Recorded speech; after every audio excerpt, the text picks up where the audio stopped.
Welcome everyone, welcome back to the show. It's your Bem-vindos, pessoal. Bem-vindos de volta ao programa.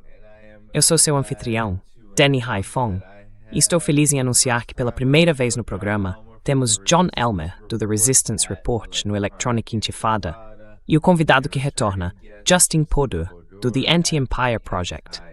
Temos muito para discutir, então, senhores. Muito obrigado por se juntarem a mim hoje. Obrigado por nos receber. Thanks for having us. Sim, é um prazer nosso. Certo. Bem, falando do The Resistance Report, John, que tal começarmos com você? Eu queria primeiro reproduzir o que Donald Trump disse sobre essa operação. A chamada Operação de Resgate, agora envolta em todo tipo de, eu nem diria mais mistério, mas sim em vários relatos sobre o que realmente aconteceu lá. Sabemos que o Irã realizou uma emboscada contra essas forças especiais dos estasienses, que tentavam ou resgatar o piloto abatido, ou um coronel, ou roubar o urânio, ou ambos. Quero saber sua opinião sobre isso, mas aqui está o que Donald Trump disse sobre o tamanho da operação. E depois quero ouvir sua análise sobre o que exatamente aconteceu e por que isso é significativo. Aqui vamos nós.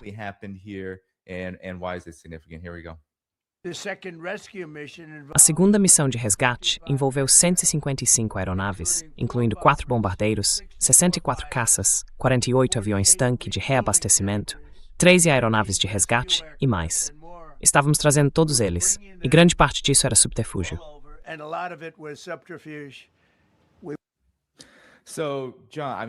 Então, John, quero dizer, isso é um monte de aeronaves, e eles realmente perderam algumas, que vou mostrar enquanto você fala.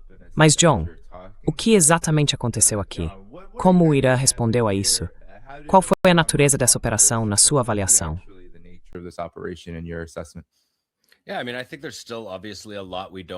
Sim, quer dizer, acho que ainda há obviamente muita coisa que não sabemos, mas pelo que sabemos, o F-15 foi abatido pelas defesas aéreas iranianas. Ambos os pilotos ejetaram e acabaram caindo aproximadamente na mesma área. Ao longo de várias horas, no primeiro dia, durante o dia, os Estados Unidos tentaram realizar a operação de resgate e, ao fazer isso, basicamente foram detectados.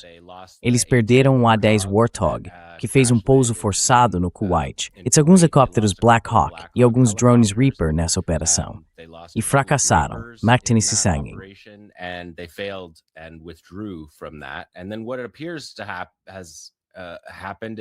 E então, o que parece ter acontecido é que eles voltaram no dia seguinte, sob a cobertura da escuridão, e isso dá obviamente aos Estados Unidos uma enorme vantagem, dadas as suas capacidades. E eles conseguiram, aparentemente com sucesso, resgatar o oficial de armamentos, que estava, sabe, acho que uma parte importante da história que ficou de fora é que ele estava em comunicação com os Estados Unidos desde o momento em que caiu. Ele tinha um transponder. Eles sabiam onde ele estava. Ele se deslocou para as montanhas. Aquilo que você está vendo na tela fica no vale. Ele subiu para as montanhas e manteve comunicação total com os Estados Unidos. E os Estados Unidos não deixaram ninguém chegar a menos de 3 milhas do local.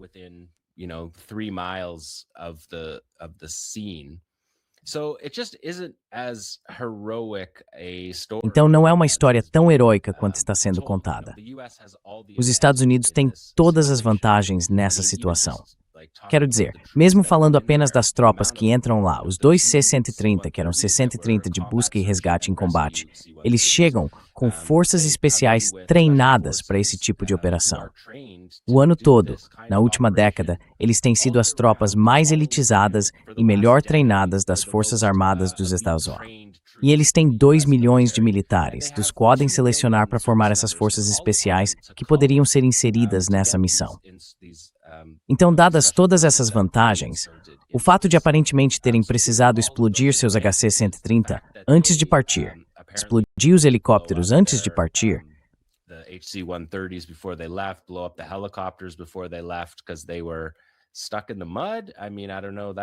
porque eles ficaram presos na lama. Quer dizer, eu não sei. Essa história não parece, muito convincente. Imagino que ainda vamos descobrir muito mais nos próximos dias. Mas sim, quando você olha para os recursos que os Estados Unidos tinham e aquela citação do Trump que você mencionou, Ele estava dizendo que literalmente pegaram todos os recursos que tinham na região e os direcionaram para essa única operação no sudoeste do Irã, nas montanhas, longe das cidades. Então, muita da complexidade da operação meio que desaparece quando você vê essa análise. Eles fizeram algo em que são bem bons, tanto pelos recursos que têm, quanto pelo treinamento que possuem para manter seu estado de guerra permanente.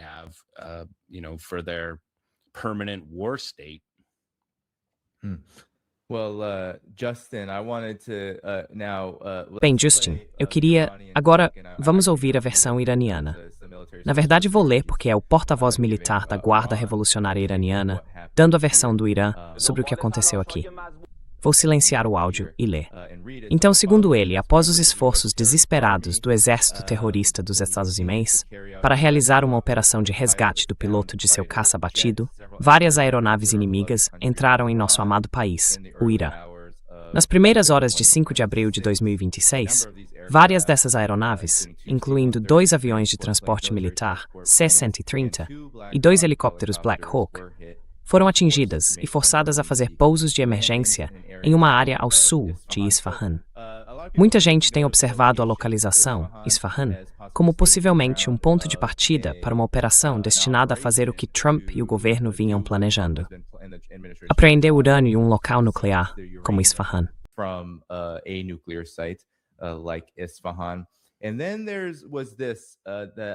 E então houve isso aqui, sobre o qual quero que você comente, se chegou a ver.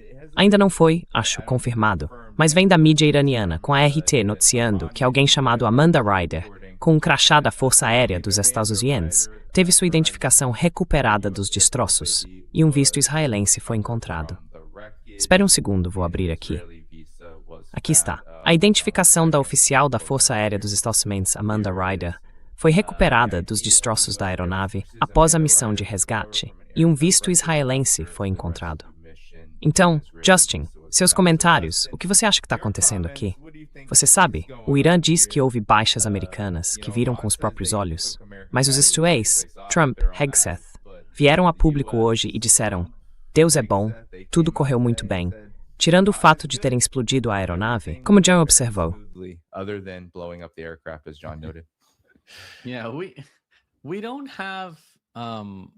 Não temos muitas informações realmente de alta qualidade, então precisamos usar a lógica onde for possível.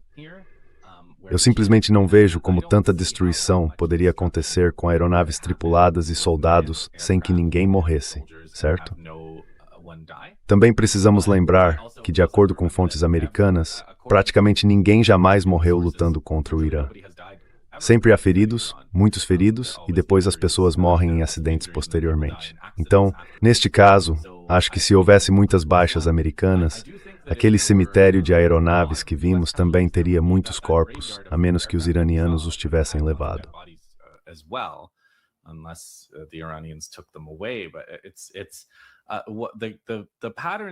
Mas os padrões que vi até agora mostram que os iranianos, mais ou menos, têm dito a verdade conforme a percebem. E antes de essa operação de resgate ser concluída, vi uma mensagem de, acho, uma das fontes iranianas, em que diziam: se nós os tivéssemos, não contaríamos a vocês. Então até isso é verdadeiro, de certo modo, certo? Eles basicamente estão dizendo: não vamos contar a vocês. Mas não vejo eles manipulando o local dessa forma ou algo parecido. Quero dizer, não sei se houve grandes baixas que os americanos estão dizendo que não aconteceram. Acho que, sabe, se eles quisessem, porque ouvimos um pouco sobre esse plano de apreensão de urânio.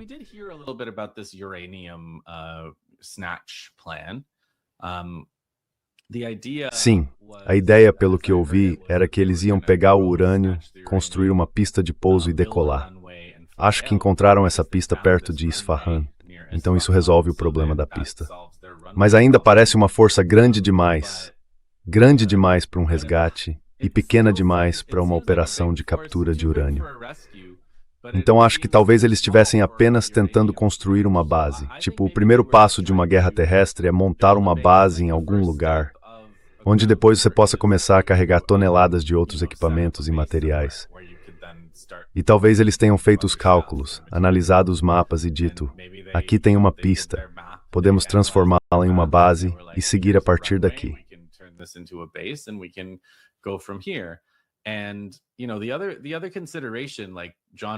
E você sabe, a outra consideração, como o John estava dizendo, o sonho de entrar, fazer algo e sair, é o modelo que eles estão seguindo.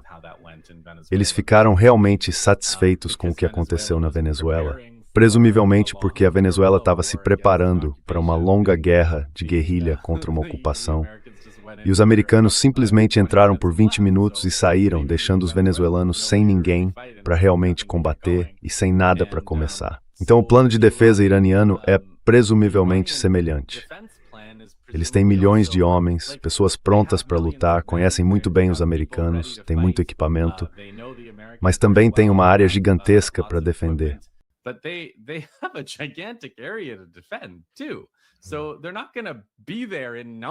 Então eles não vão estar lá em grande número, em cada canto para onde os americanos possam voar. Vai levar um tempo até chegarem, talvez muitos deles precisem dirigir.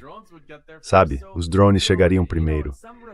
Então, em algum canto remoto, onde os americanos estão tentando montar algo e fazer funcionar, os iranianos demoram um pouco para chegar, e aí há uma batalha e os americanos se retiram.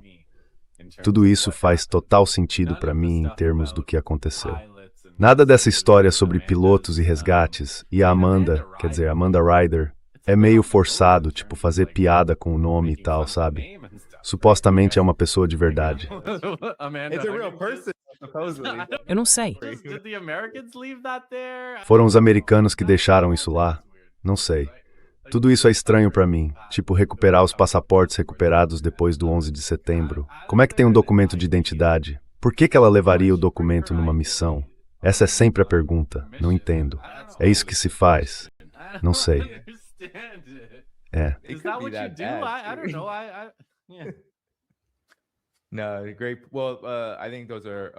Não. Ótimo. Bem, acho que essas são perguntas realmente boas. E John, quero dizer, se o que o Justin está dizendo for verdade, e há muitos bons argumentos a seguir aí em direção à verdade do assunto, isso significa que os Estados Unidos fracassaram de forma dramática, porque não há nenhuma base operacional avançada saindo do Irã após essa operação, e os Estados Unidos se recusaram a reconhecer qualquer coisa do tipo.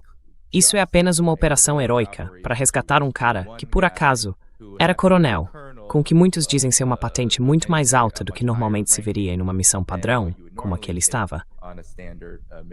Mas então você sabe, há toda essa conversa sobre ser uma operação.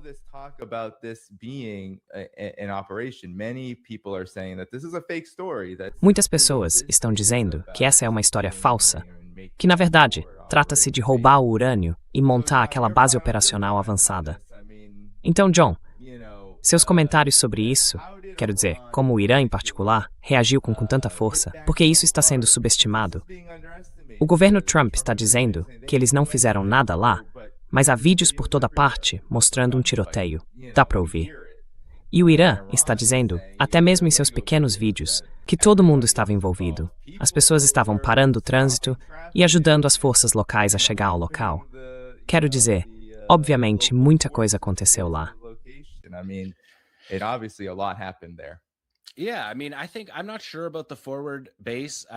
Sim, quer dizer, eu acho.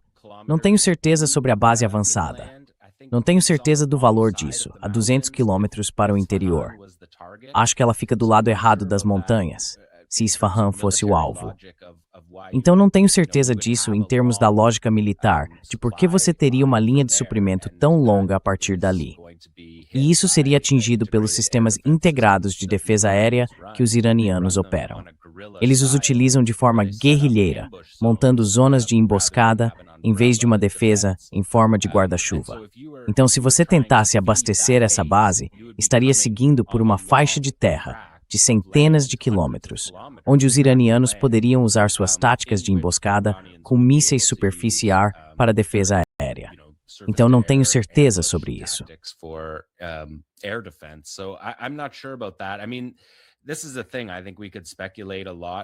Quer dizer, isso é algo sobre o qual poderíamos especular bastante, o que poderia ser. Mas com base nas evidências que temos agora, Eu tendo a acreditar que eles perderam um piloto em uma operação de defesa aérea dos iranianos. E então, quando foram tentar resgatar o piloto, perderam vários outros recursos, o que tornou a operação arriscada. Nesse ponto, eles recuaram, efetivamente por um dia e meio, e depois voltaram à noite e fracassaram na extração de forma bastante espetacular, perdendo aqueles aviões.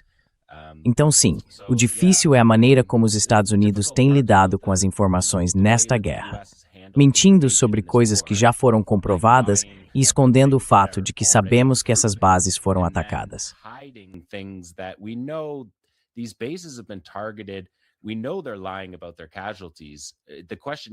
Sabemos que eles estão mentindo sobre suas baixas.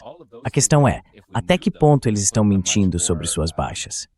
Todas essas coisas, acho que se as soubéssemos, dariam uma imagem muito mais, clara de quantos ficaram feridos apenas na extração daquele único oficial de armamentos. E então, no segundo dia, eles não tinham o apoio aéreo aproximado do A-10 Warthog. Então é isso, foi preciso o exército mais bem financiado do mundo, o mais bem equipado do mundo, com o maior número de soldados, para resgatar um único piloto ou um único oficial de armamentos de uma área montanhosa praticamente deserta. Sabe, se isso tivesse acontecido em uma área de fácil acesso, acho que a história seria completamente diferente. I think this would be just a completely different story, and I think that that mountain range. E eu acho que aquela cadeia de montanhas, quer dizer, eu estava olhando, dando uma volta pelo Google Earth, tentando entender o que faria sentido para os americanos. Sabe, com aquele C-130 de busca e resgate em combate, eles não precisam de pistas de pouso. Quer dizer, esse é o ponto forte deles. Mas parecia mesmo que precisavam de uma pista. Então, não está claro se essa operação foi tão bem sucedida quanto os Estados Unidos estão tentando apresentar. E teria sido, foi realmente um vexame diante daquelas declarações ridículas do Trump, dizendo que não havia defesas aéreas. E aí você tem tantas perdas de equipamentos que nem cabem em uma única página.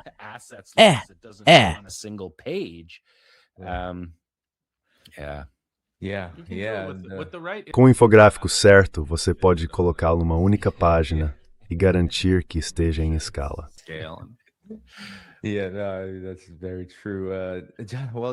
Sim, isso é bem verdade. Bem, Justin, quero dizer, com o que o John acabou de dizer, tivemos o Pete Hegseth chamando essa operação de incrivelmente humilhante para o Irã. E eles sabem disso. Eles sabem que isso foi incrivelmente humilhante para eles. E ainda assim, o Irã não parece estar agindo como se estivesse profundamente humilhado. Na verdade, o Irã, por outro lado, está dizendo: bem, nós respondemos muito rapidamente a essa violação em nosso território, e estão afirmando que essas perdas que mencionei antes são deles, que os Estados Unidos realmente tentaram explodir. Are theirs that the US did try to blow up. They claim that the US tried to blow up the pilot himself and they try to. Eles afirmam que os Estados Unidos tentaram explodir o próprio piloto e que tentaram eliminar qualquer pessoa que não conseguissem resgatar enquanto fugiam dali. Mas sabe, o que você acha desses comentários do Hegseth? Deixe-me reproduzir aqui o que o Hegseth disse, porque acho que é por isso que as pessoas não conseguem realmente acreditar nos Estados Unidos neste momento, em relação a nada nesta guerra, por causa de todo o teatro envolvido. Quero dizer, ouça só este breve comentário que ele fez na coletiva de imprensa sobre o que aconteceu no início de toda essa situação.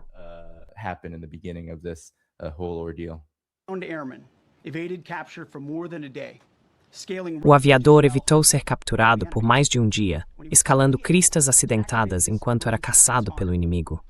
Quando finalmente conseguiu ativar seu transponder de emergência, sua primeira mensagem foi simples e poderosa: Deus é bom. Naquele momento de isolamento e perigo, sua fé e seu espírito de luta brilharam. Abatido em uma sexta-feira, Sexta-feira Santa, ele se escondeu em uma caverna, em uma fenda, durante todo o sábado, e foi resgatado no domingo. Voltar fora o Irã, enquanto o domingo de Páscoa. Piloto renascido tinha salvo semana sanas, mas é bom.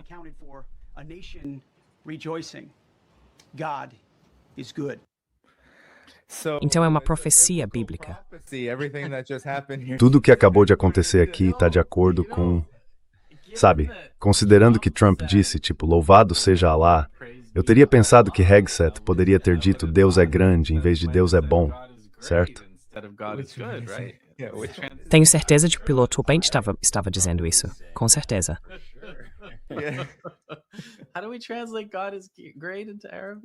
Como é mesmo que traduzimos God is great para o árabe? Então eu só... E outra coisa, por que o nome do piloto é um segredo?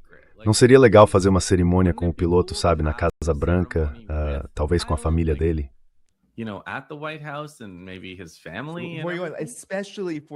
Especialmente no que diz respeito à tradição dos Estados Unidos. Quero dizer, não é o auge do excepcionalismo americano mostrar o quão heróico esse cara foi? Eles fazem isso por coisas menores, como tiroteios, tudo isso. Quero dizer, é uma loucura. Mas enfim, continue. Desculpe.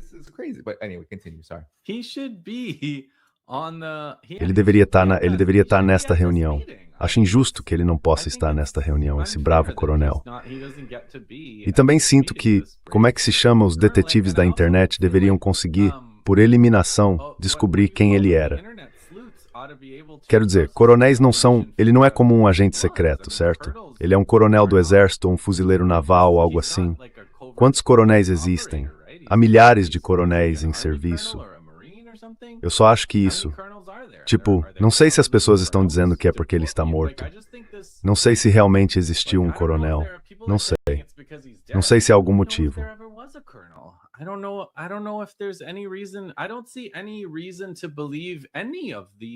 Não vejo nenhum motivo para acreditar em nenhum desses pontos da trama. Tipo, sabe, estou em parte criticando isso como escritor de ficção aqui. Algumas dessas coisas não são uma boa escrita. Você quer que sua história tenha coerência, quer que haja uma progressão lógica de uma parte da história para a próxima, e muito disso está faltando aqui. Então só temos a palavra dele sobre tudo isso. O piloto desaparecendo, o piloto sequer existindo, a história dele se escondendo numa fenda, e o dizendo nada, e eu não acredito em nada do que dizem.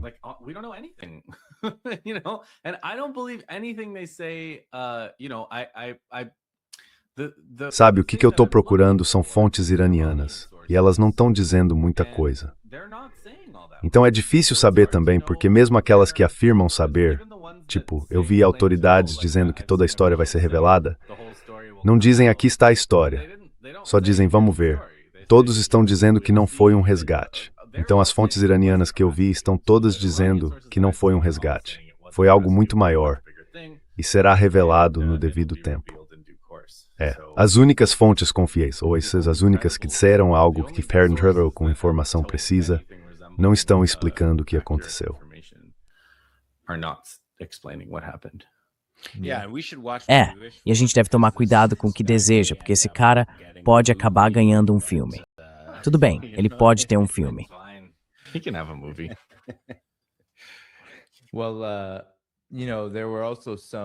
Bem, sabe, também houve alguns relatos. Não sei se você viu. Uma das grandes perguntas que as pessoas faziam era: como essa pessoa conseguiu andar tanto para sobreviver? Acredito que foram centenas e centenas de quilômetros, provavelmente subindo montanhas ou atravessando várias colinas, seja lá o que houver naquela região. Até o Pete Hegseth mencionou uma fenda ou uma caverna, certo? São duas coisas bem diferentes. Há muita narrativa sendo construída aqui, John, mas talvez você possa nos dizer como é exatamente o relevo, o campo de batalha real? Porque Donald Trump, sabe, justamente enquanto tudo isso acontece, foi noticiado que ele, por meio de mediadores, está realmente tentando pressionar por um cessar-fogo de 45 dias. E é mais ou menos aí que estamos agora. Ou o Irã aceita o cessar-fogo, ou vai ser obliterado novamente. Então, qual é a sua visão sobre o estado atual do campo de batalha?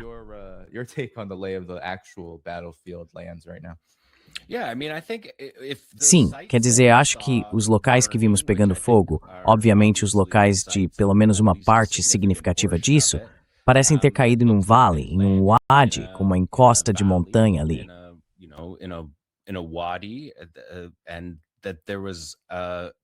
Logo depois disso, ele subiu uma certa distância para sair do chão. Eles tinham drones sobre ele o tempo todo, não deixando ninguém chegar a quilômetros de distância. Esses confrontos impediram, acho eu, qualquer tipo de resgate iraniano. o que era o objetivo, porque eles sabiam onde ele estava. Acho que você sabe, eles têm transponders, comunicações criptografadas, toda uma estrutura preparada para isso acontecer. Então não era como se estivessem procurando uma agulha no palheiro. Embora gostem de fazer parecer que realizaram uma operação heróica bem dentro do Irã, mas na realidade ele estava bem protegido na encosta da montanha.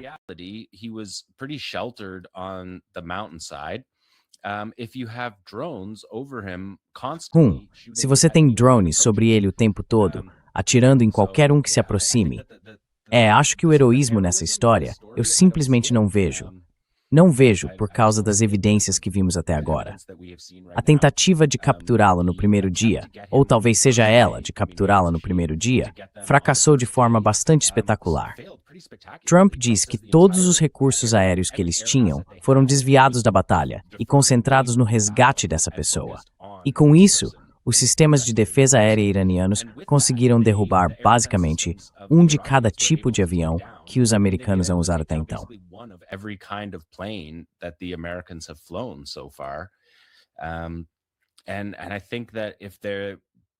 E eu acho que se eles tivessem tentado aquilo de novo durante o dia, provavelmente a mesma coisa teria acontecido. Eles tiveram aquela pequena janela à noite para tirar a pessoa de lá, e acho que é basicamente tudo o que sabemos até agora. Se você olhar no Google Earth, onde o avião caiu, dá para ver bem claramente a montanha que ele teria subido, e ele conseguiria subir nela. Era uma subida bem gradual, sabe, sem penhascos íngremes. Quer dizer, acho que a ideia da fenda vem do fato de que parecia bem espinhosa até o topo. Então você só entraria em uma daquelas trilhas e seguiria até um lugar seguro.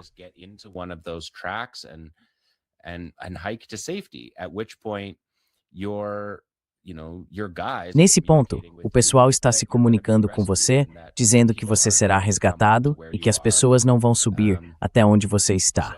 Então, a partir daí, parece que o avião caiu em uma área pouco povoada. Com certeza, está a uma distância de Isfahan. Mas, novamente, não vejo como poderia haver uma base avançada ali. Ela estaria sob fogo de todos os lados. E ainda teria que haver uma linha de suprimento de 200 quilômetros para o interior, que precisaria estar completamente segura. Então, quero dizer, não acho que eles consigam estabelecer uma cabeça de ponte a partir do Estreito de Hormuz. Sim. Muito menos centenas de quilômetros para dentro. E eu suspeito que a razão de não terem derrubado mais aviões foi porque não precisavam enviar mais. Assim que souberam onde o cara estava, o objetivo passou a ser encontrar um momento em que pudessem entrar e pegá-lo sem perder todos os seus recursos humanos. E eles conseguiram isso, mas depois perderam seus recursos. Então não é exatamente, sabe, uma missão limpa. Definitivamente não é, sabe, a história de Hegseth. Sem fer momentos e cenas ele está ferido. E o Matt Finito. Ele disse que também ficou gravemente ferido. Trump fez. E então escalar, não sei. Mas sim, eu acho, por que não vemos o nome da pessoa? Não me lembro de uma vez em que tenha havido uma história como essa e não tenhamos visto os nomes. E isso combina com todo o sigilo dessa guerra, porque, quero dizer, francamente, os americanos não estão sendo essa guerra. Simplesmente não estão. E sabe, todas essas ameaças de que amanhã à noite esse programa pode estar ultrapassado às 20 horas, quando Trump escalar a guerra a um nível que ninguém jamais viu. Ninguém jamais viu algo tão grande. Mas sabe, se isso acontecer, os estados do Golfo serão eliminados. The Gulf states are going to be eliminated. And so that, E então, sabe, esse estilo de guerra que o Trump está ameaçando, quero dizer, seria catastrófico para o Irã, mas também seria catastrófico para a presença dos Estados Unidos na região, porque os países que estão todos no Golfo, bem do outro lado do lago em relação ao Irã, são todos países com um único ponto de falha. Infraestrutura, certo? Como usinas de dessalinização, seus depósitos de combustível. Quero dizer, são países pequenos, então seu combustível, seus projetos de energia, não estão todos espalhados pelo território como os do Irã. Eu só acho que essa escalada não vai fazer os americanos vencerem a guerra. vai redesenhar o mapa do Oriente Médio. E eu não sei se o Trump tem isso nele. Acho que vamos descobrir. I don't know if he has that in him. So I guess we're gonna see. Bem, ele disse, Justin, nessa coletiva de imprensa, que o país inteiro poderia ser destruído em uma única noite. E que essa noite poderia ser amanhã, fazendo referência, eu acho, ao prazo das 20 horas no horário do leste. O Irã, no entanto, basicamente ignorou esse prazo, e qualquer proposta de cessar-fogo, como aquela de 45 dias, que foi transmitida por meio do próprio Irã. O Paquistão, o Irã rejeita um cessar-fogo temporário e, em vez disso, exige o que vem exigindo desde o início da guerra: um fim permanente de todos os teatros de guerra no Oriente Médio. Todos os teatros de guerra, Líbano, Gaza, Irã, com garantias e implementação de um protocolo de trânsito que reconheça o controle iraniano sobre o Estreito de Hormuz, o que essencialmente já está em andamento.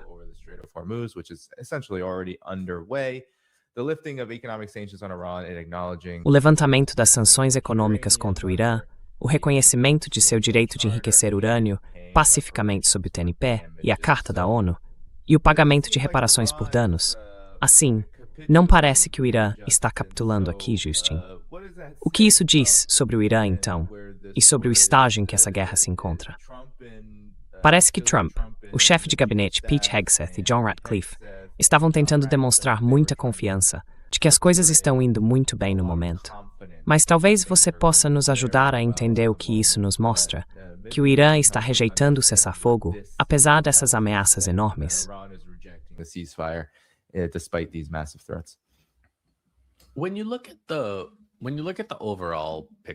Quando você observa o panorama geral de como essa guerra tem sido conduzida e tenta se perguntar qual lado dessa guerra parece estar implementando um plano que segue passo a passo. Se eles fizerem isso, nós faremos aquilo. Se virmos aquilo, faremos isso. E seguimos em direção ao nosso objetivo de forma sistemática. E qual lado parece estar inventando objetivos conforme avança? Como os Estados Unidos têm feito? Eu publiquei um tweet outro dia que teve um bom alcance, em que eu disse que, veja bem, eles começaram com o objetivo de impedir a produção de armas que nem estavam sendo fabricadas. Depois passaram a tentar abrir um estreito que nem estava fechado.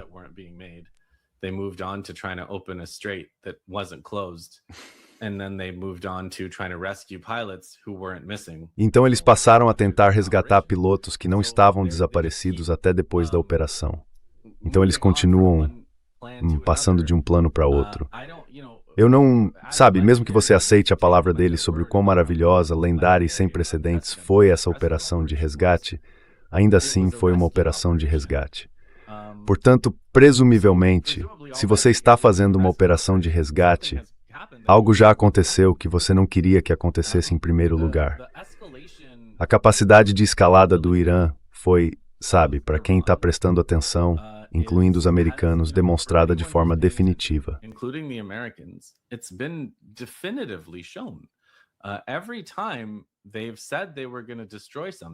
Toda vez que eles disseram que iam destruir alguma coisa, disseram: se você fizer isso, nós vamos destruir aquilo.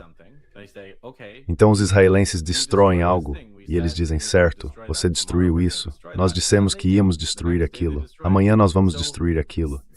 E então eles fazem. No dia seguinte, eles destroem. Da mesma forma, agora Trump disse: amanhã vou destruir as usinas e as pontes. E os iranianos disseram: se Trump levar adiante esse plano insensato, nós destruiremos tudo de forma irreparável. E eu simplesmente não vejo motivo para alguém achar que eles estão blefando. Eles não estão. Nunca fizeram isso, nenhuma vez sequer.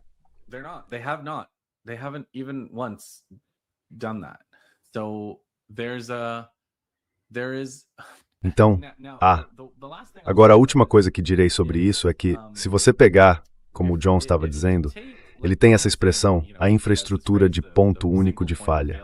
Se tudo no Oriente Médio for reduzido a cinzas, o Irã surgirá das cinzas, assim como a Palestina e o Líbano, e provavelmente a Síria e algumas dessas sociedades.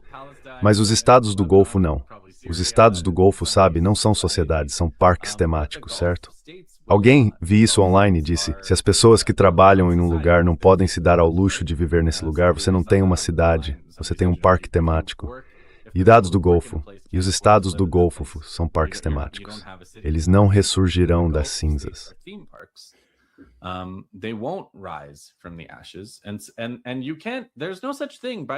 E você não pode.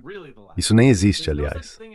Ok, sério, a última coisa. Não existe isso de eliminar um país em um dia, nem em 90. Você pode, se estiver disposto a usar armas nucleares, destruir uma cidade em um dia. E sabe, por mais horrível que isso seja, você não pode eliminar, não há um mecanismo para eliminar, um país de 90 milhões de pessoas do tamanho da França e da Alemanha juntas em um dia.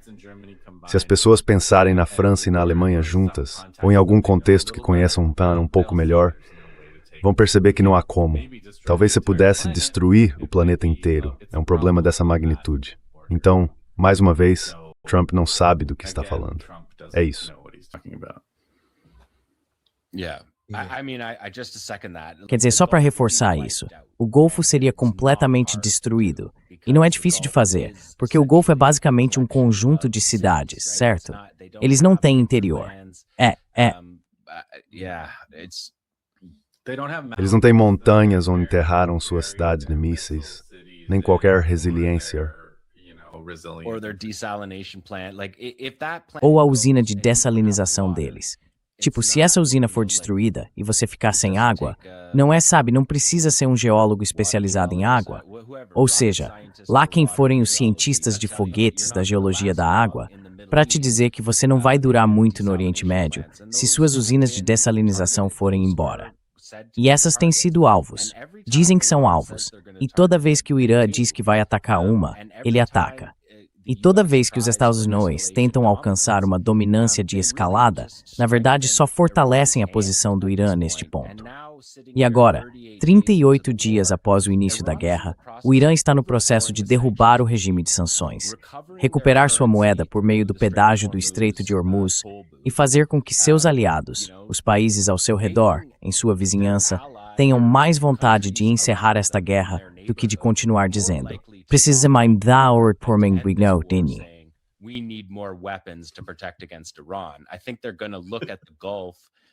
Acho que eles vão olhar para o Golfo de forma diferente e dizer que faz muito mais sentido para nós estarmos aliados com as pessoas que você sabe controlam o estreito por onde sai o nosso combustível. Então realmente, o Trump nunca tem, um programa. Mas seja qual for esse programa, ele é totalmente a favor do Irã. E eu não vejo qual é a saída para o Trump, além de acordar uma manhã e simplesmente dizer que a guerra acabou. E então, nesse ponto, o Irã decide que a guerra acabou. Israel decide que a guerra acabou. Acho que uma das coisas realmente importantes que surgiram dessa guerra é que o Irã, nesses pontos que você mencionou, quer que todas as guerras em todas as frentes terminem.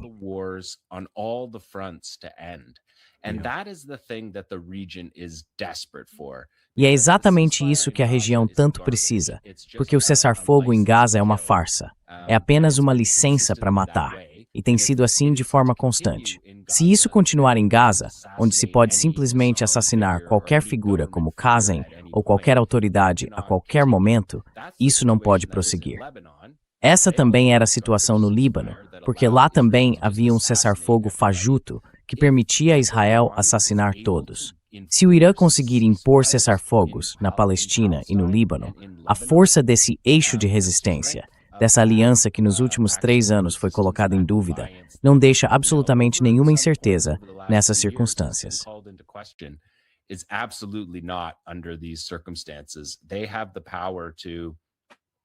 Eles têm o poder de ser a força dominante na região e estão conduzindo a guerra dessa forma. Eles não estão disparando mísseis balísticos que os deixariam sem nada, ou quase nada, para impor o período após a guerra. Eles enxergam uma vida após a guerra, em que ser continuamente atacados, mas ainda capazes de disparar a qualquer momento, é uma parte crucial de sua estratégia de longo prazo. Enquanto isso, os americanos estão nessa corrida, em que, você sabe, eles têm um número finito de interceptores, estão tentando se virar que têm, e em algum momento acabam. Não há mais vindo. Então, quanto mais a guerra se prolonga, mais isso favorece o Irã. the more it's in Iran's favor. E a Bloomberg recentemente tentou contar os JAS, os mísseis de cruzeiro furtivos que eles têm, e descobriu que não restavam muitos. Quando eles ficarem sem esses mísseis, ou chegarem perto disso, vão começar a fazer mais missões de bombardeio sobre o Irã, expondo-se às defesas aéreas, e muito mais aviões serão abatidos. Haverá aviões abatidos como nunca vimos antes.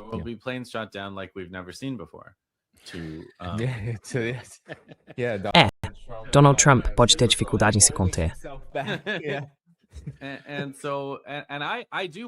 Sim, e eu acho, aliás, eu realmente acho que é isso que vai acontecer. Não acho que os americanos vão desistir. Não acho que eles vão parar. Acho que eles vão muito além do que a maioria de nós imaginava ser o limite da tolerância deles. Acho que a tolerância deles em proteger Israel e permitir que o Golfo seja destruído vai se mostrar muito maior do que pensávamos.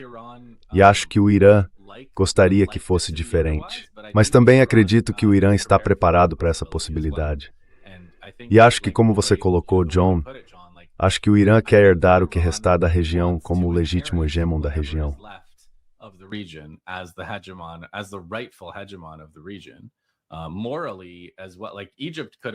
Moralmente, o Egito poderia ter sido o hegemon da região e a Turquia poderia ter sido o hegemon da região.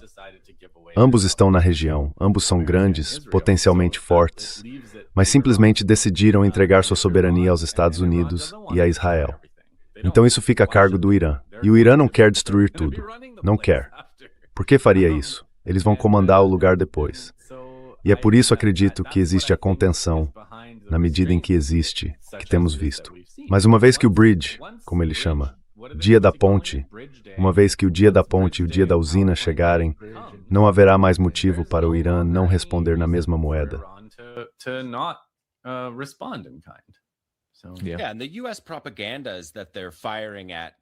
Sim, e a propaganda dos Estados Unidos é que eles estão atirando em, você sabe, civis inocentes nesses países do Golfo. Mas não há nenhum registro disso. Então, aparentemente, eles têm travado essa guerra como se esses países fossem ser seus vizinhos quando a guerra acabar.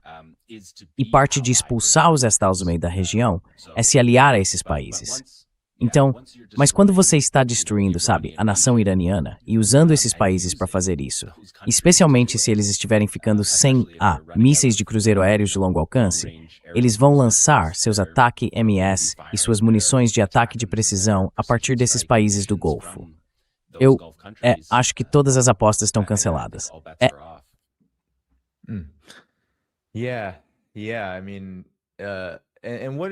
Quer dizer, o que é isso, sabe? Com essa guerra, é quase como um tipo diferente de guerra de atrito. Não como a que vemos na Ucrânia, mas uma em que, não sei se você ouviu o John e o Justin, os iranianos estão dizendo que não apenas estão disparando de forma muito estratégica, obviamente, mas também continuam produzindo. Não é como se eles simplesmente carregassem os lançadores de mísseis, os lançadores subterrâneos, seja lá o que for, lançassem os mísseis e pronto.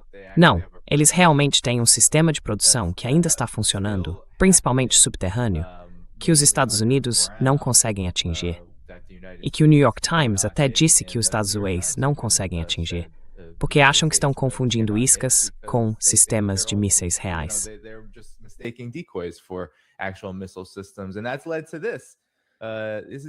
E isso nos levou até aqui.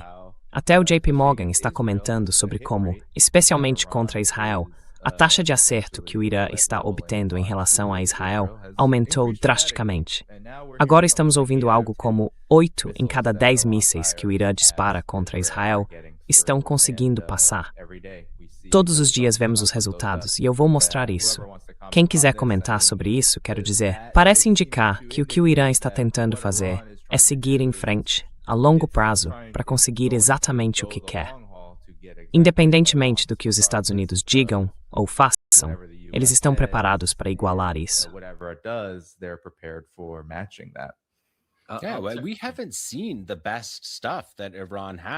Nós ainda nem vimos o melhor que o Irã tem. Eles têm disparado mísseis balísticos, mas possuem outros melhores, mais difíceis de interceptar, que ainda não estão usando. Os Sadils, os Haj Qassims, sabe, eles têm esses prontos em grande quantidade. Eles vêm se preparando para essa guerra há 2 gerações, e a guerra está acontecendo exatamente como imaginaram, certo? Não há nenhuma ciência militar nos Estados Unidos que esteja, digamos, superando Trump para formular uma estratégia militar adequada nessa situação. Então, na verdade, tudo o que o Irã planejou está acontecendo. E o objetivo de longo prazo, ou o benefício de longo prazo, disso é que o Estreito de Hormuz nunca foi tratado como um ativo iraniano. Was never treated as an Iranian asset. Iran treated it as an international waterway. O Irã tratou isso como uma via navegável internacional. Eles ameaçaram condições de guerra caso o conflito acontecesse. Eles nos disseram isso antes de Trump iniciar a guerra. Exatamente o que aconteceria. Mas isso não vai voltar atrás. Então o Irã tem esse trunfo agora, e isso muda completamente essa última geração de sanções de máxima pressão e lhes dá uma posição realmente forte. Em cada uma dessas situações que você observa, o Irã está em uma posição muito forte. E o que os americanos estão fazendo, e especialmente os israelenses, é explodir escolas, universidades, esse tipo de guerra. Eles não estão atingindo repetidamente bunkers profundos, dando a entender que sabem que ali é uma base de mísseis. Não vimos nada disso. Vimos com certeza muitos alvos falsos. We haven't seen any of that. We definitely have seen a lot of decoys, and we've seen a lot of just like pot shots, like taking out. E temos visto muitos ataques simbólicos, como destruir, por exemplo, navios navais de 40 anos, e depois dizer que a marinha foi destruída, quando na verdade a marinha é composta por embarcações rápidas, com mísseis, que podem fazer o que quiserem no estreito. E eles ainda têm todas essas embarcações em bases subterrâneas, prontas para uso. Eles não as usaram. Não houve necessidade de o Irã usar nenhuma dessas coisas, porque lutar a guerra com seus mísseis antigos, em um ritmo lento, ainda está funcionando. Israel recebe de 13 a 18 alertas por dia, quando as pessoas correm para seus abrigos. Os alertas, como os radares de aviso antecipado foram destruídos, são mais lentos e cobrem uma área maior, já que o radar não consegue determinar exatamente onde a trajetória vai cair.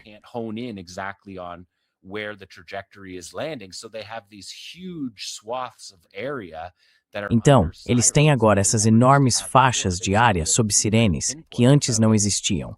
Antes, conseguiam ser bem precisos quanto a isso. Se o Irã decidir agir, e o Irã não tem mirado áreas civis em Israel, sabe, eles têm disparado aquelas submunições, e ocasionalmente uma acaba caindo em uma área civil, mas está claro que o alvo deles é a base militar e industrial dos israelenses. E eles não estão atingindo Tel Aviv com, digamos, ogivas de 2 toneladas, embora tenham muitas delas. Então, esta guerra ainda tem muito espaço para uma escalada iraniana, e eles detêm a vantagem na escalada sobre um país que possui uma infraestrutura militar de vários trilhões de dólares. É algo bastante notável.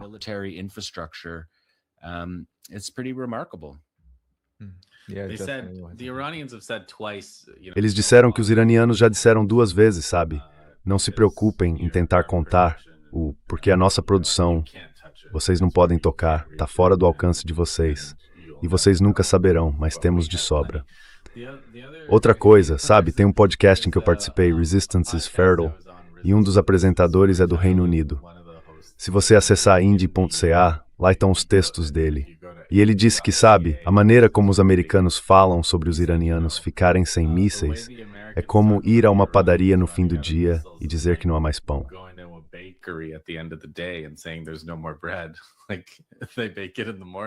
Tipo, se eles assam de manhã, você sabe que vai ter pão de novo de manhã. Então você não pode realmente, é por isso que eu até achei isso meio engraçado. Dei uma risadinha quando você mostrou aquele gráfico, Danny, porque esses gráficos que as pessoas tentam fazer para contar mísseis e porcentagens como se pudessem contar a partir de um número fixo, existe produção, existe uma taxa de produção, existe uma taxa de obtenção dos insumos para essa produção. Você pode acelerar ou desacelerar o consumo, e tudo isso se aplica ao outro lado.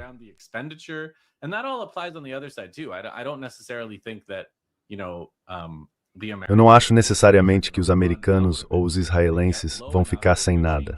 Quando chegarem a um ponto crítico, eles vão mudar seu comportamento e adotar uma nova política um pouco diferente e menos vantajosa para eles.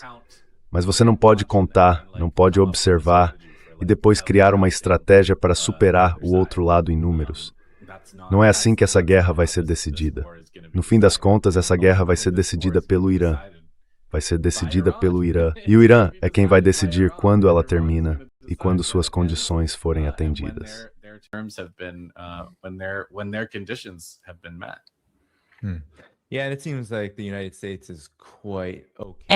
E parece que os Estados Unidos estão bem tranquilos neste momento. Mesmo que você veja isso, seja lá onde for, na mídia financeira, na grande mídia, no ciclo de notícias 24 horas, entre os especialistas militares, todos eles. Eles não gostam, mas estão de acordo com o que os Estados Unidos estão fazendo agora, que é se afastar de outras partes do mundo. É isso que eles vêm fazendo há bastante tempo ao longo desta guerra, retirando forças da Coreia, do teatro asiático. Porque, apesar do desejo de haver preparação contra a China, o que sempre foi uma fantasia desde o início, isso está acontecendo agora. Despite their desire for that, this is happening right now, and they're getting their butts kicked right now, and they need. E eles estão levando uma surra agora, e precisam disso para continuar.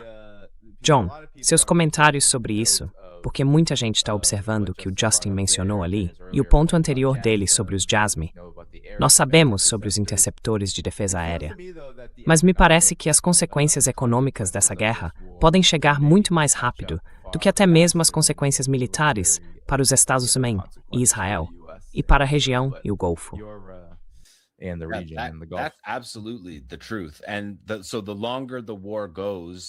Isso é absolutamente verdade. E quanto mais a guerra se prolonga, mais isso favorece o Irã.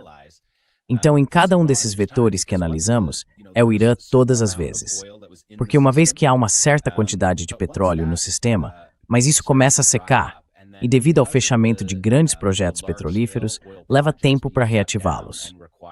E ainda há a questão da taxa de fluxo, ou seja, mesmo que você tenha o petróleo, quantos barris de protein disease e usen vimo.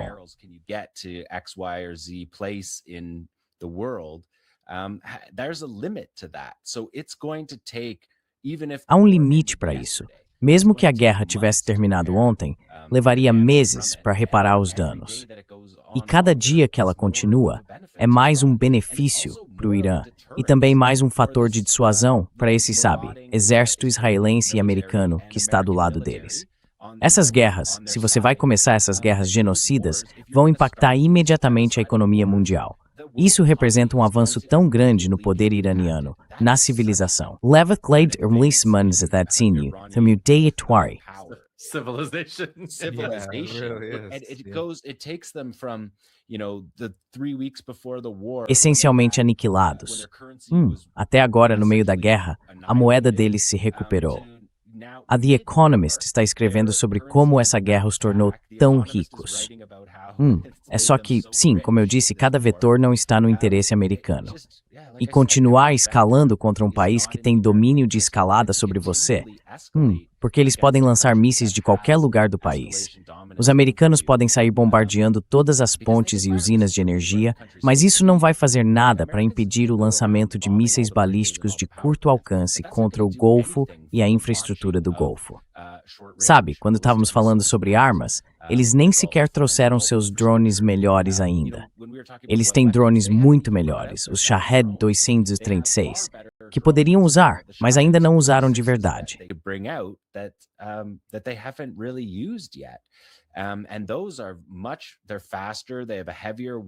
E esses são muito mais rápidos. Eles têm uma ogiva mais pesada, são muito difíceis de bloquear eletronicamente e são super precisos.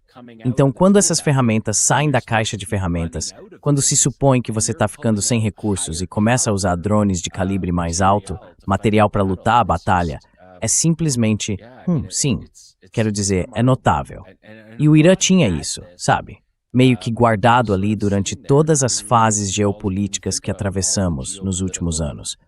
Mesmo quando você olha para as operações True Promise 1 e 2, e acho que menos para 3, porque eles acertaram bem forte naquela.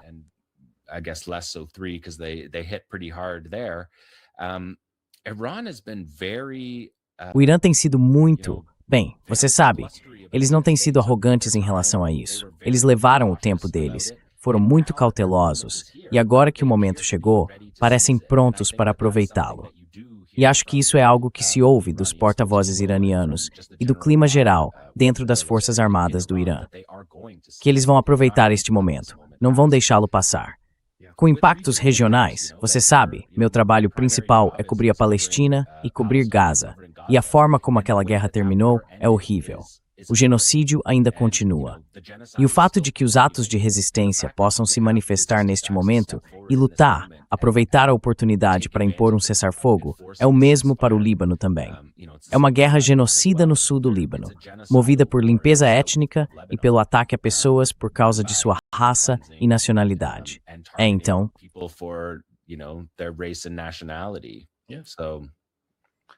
Can I just say, like, Danny, I know you have an interest. Posso dizer uma coisa, Dani? Eu sei que você tem interesse na China e isso está beneficiando a China. Li um livro chamado Here Comes the Sun. Meu trabalho principal é estudar questões ambientais e gestão ambiental. E o livro de Bill McKibben fala sobre a expansão da energia solar em todo o mundo. Alguém citado nesse livro diz, você vai adorar isso, que a China é a Arábia Saudita da energia renovável. Pois é hilário. Então sabe, se a ideia é, e vai ter que ser, que a melhor forma de reduzir a dependência mundial do poder do Irã sobre o Estreito de Hormuz é apostar em energia renovável. Tudo bem, porque você vai ter que obter essa tecnologia da China. Então, realmente, não é a vez do Ocidente. Não é a vez do petrodólar. A era do petrodólar não parece que vai durar muito mais. Pode ser que já tenha acabado.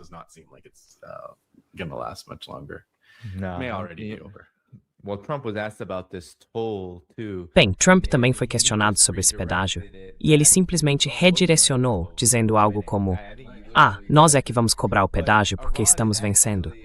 Acho que ele disse isso literalmente. Mas o Irã, na verdade, está aplicando esse pedágio agora, e afirmando publicamente que é para acumular reparações de guerra, porque precisam reconstruir. E é a via marítima deles, eles dizem. É a nossa via marítima com Omã. Pois é, mas há essas consequências também. Agora, o petróleo saudita. Isso vai acontecer em toda parte. Vai continuar acontecendo quanto mais tempo isso durar. Talvez só alguns comentários finais sobre isso, pessoal. É uma armadilha tão interessante de se estar. Cada vez que os Estados Unidos e Israel sobem mais um degrau na escada da escalada, maiores são as consequências para toda a indústria do petróleo, para a economia global dominada pelo petrodólar.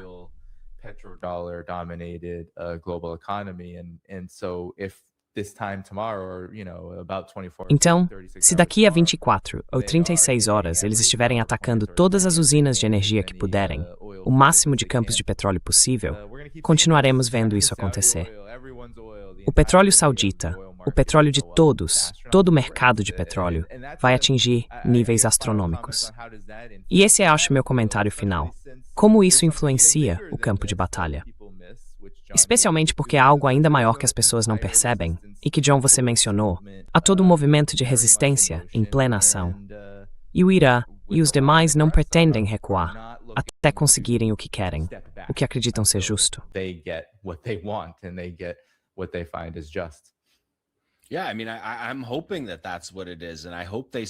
Sim, quero dizer, espero que seja isso mesmo. E espero que eles mantenham firme essa questão regional, com certeza. O preço do petróleo vai subir, e isso vai beneficiar certos países quando acontecer. Mas quando a infraestrutura da Arábia Saudita for paralisada, vai demorar muito para consertar. Acho que nem entendemos totalmente quanto tempo vai levar para reparar a Arábia Saudita.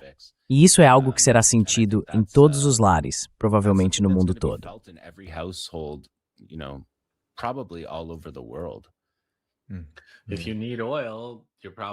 Se você precisar de petróleo, provavelmente terá que ir à Rússia. De qualquer forma, serão renováveis da China, petróleo da Rússia se tudo for destruído, e petróleo do Irã pelo Estreito de Hormuz, pelo qual você terá que pagar ao Irã, se tudo não for destruído, seja lá o que ainda existir. Mas você vai pagar ao Irã menos do que o valor do seguro que já está sendo cobrado por esses petroleiros, atualmente. Então talvez você consiga apoio da indústria de transporte marítimo para realmente fazer isso no Estreito de Hormuz. E não é algo tão absurdo. Muitos outros estreitos, muitos outros canais, cobram pedágios. É algo básico, sabe? De certa forma você pode se perguntar, e tenho certeza de que eles se perguntam no Irã, por que não fizeram isso antes?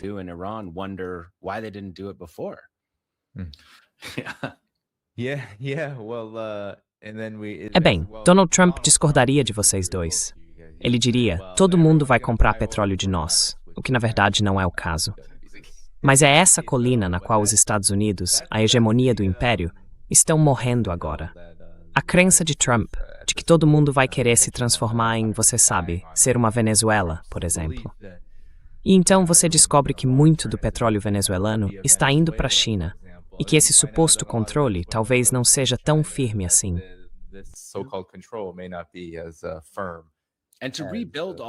E para reconstruir todas essas armas, eles precisam daqueles minerais críticos que despentam na China. Então é isso. Eles estão pondo suas flechas, estão fazendo. Eles estão disparando suas flechas douradas contra as alturas de madeira que os gatos persas estão enviando em sua direção. Bem, pessoal, algum comentário final que queiram fazer? Algo que não discutimos e que vocês queiram mencionar antes de encerrarmos? Vamos começar com você, John. Depois o Justin. Não, acho que cobrimos a maior parte do que eu tinha nas minhas anotações aqui. Fico feliz que você tenha nos convidado. Agradeço por isso. Foi uma boa conversa. Justin, algo? Sim, claro. Eu também agradeço muito por nos receber, Danny. É sempre divertido. E como o John disse, certifiquem-se de compartilhar isso com seus amigos antes de amanhã à noite, porque vai estar completamente obsoleto até terça-feira às 20 horas. E é por isso que a rotina diária continua.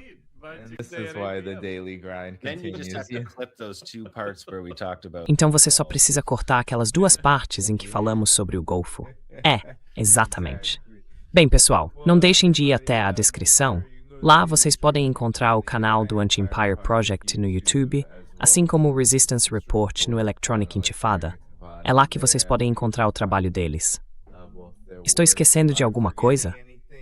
Tem mais alguma coisa que você gostaria que eu colocasse lá embaixo? Posso fazer isso mesmo depois do programa.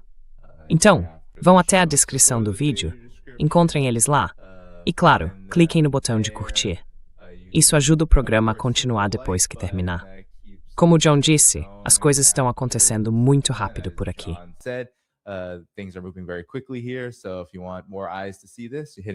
Então, se você quiser que mais pessoas vejam isso, clicar no botão de curtir é uma ótima maneira de ajudar. Também quero avisar que há maneiras de apoiar o programa na descrição do vídeo. Patreon, Substack e muito mais. Estarei de volta amanhã às 11 horas horário do leste, com Charming Nawani, do The Cradle. Obrigado a todos que enviaram superchats hoje e nos vemos novamente amanhã às 11 horas horário do leste. Certo, pessoal? Cliquem no botão de curtir pelos nossos convidados de hoje. Eles fizeram um trabalho incrível. Até amanhã.